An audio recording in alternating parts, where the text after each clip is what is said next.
അതേസമയം മരിച്ച മലപ്പുറം മങ്കട സ്വദേശിനിക്ക് നിപ എന്ന സംശയം. കോഴിക്കോട് മെഡിക്കൽ കോളേജ് ആശുപത്രിയിലെ പ്രാഥമിക പരിശോധനയിൽ നിപ സ്ഥിരീകരിച്ചിരുന്നു. കൂടുതൽ സ്ഥിരീകരണത്തിനായി സാമ്പിൾ പൂനെ വൈറോളജി ലാബിലേക്ക് അയച്ചിട്ടുണ്ട്. ഈ മാസം 1-നാണ് 18 വയസ്സുകാരി കോഴിക്കോട് മെഡിക്കൽ കോളേജിൽ മരിച്ചത്. പോസ്റ്റ്മോർട്ടം നടത്തിയ ഒരു ഡോക്ടറും 2 ജീവനക്കാരും ക്വാറന്റീനിലാണ്. ദിസ്ന സുരേഷാണ് വിവരങ്ങൾ നൽകുക. ദിസ്ന, വിവരങ്ങൾ എന്താണ്?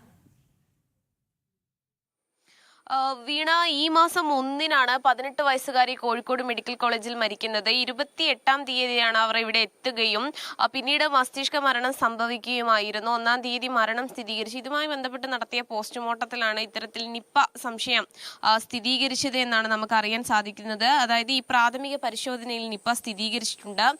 ഇതുമായി ബന്ധപ്പെട്ട് കൂടുതൽ സ്ഥിരീകരണത്തിനായി ഈ സാമ്പിൾ പൂനെ വൈറോളജി ലാബിലേക്ക് അയച്ചിട്ടുണ്ട് എന്നാണ് നമുക്ക് അറിയാൻ സാധിച്ചത്. ഇത് സംബന്ധിച്ച് ഈ പോസ്റ്റ്മോർട്ടത്തിൽ പങ്കെടുത്ത ഒരു ഡോക്ടർക്കും 2 ജീവനക്കാരും ഇപ്പോൾ നിലവിൽ ക്വാറന്റൈനിലാണ് എന്നൊരു വിവരം തന്നെയാണ് നമുക്ക് അധികൃതരുടെ ഭാഗത്തു നിന്ന് ലഭ്യമായിട്ടുള്ളത്. ഈ പോസ്റ്റ്മോർട്ടത്തിൽ പങ്കെടുത്ത ഒരു ഡോക്ടറും 2 ജീവനക്കാരുമാണ് ഇപ്പോൾ ക്വാറന്റൈനിൽ കഴിയുന്നത്.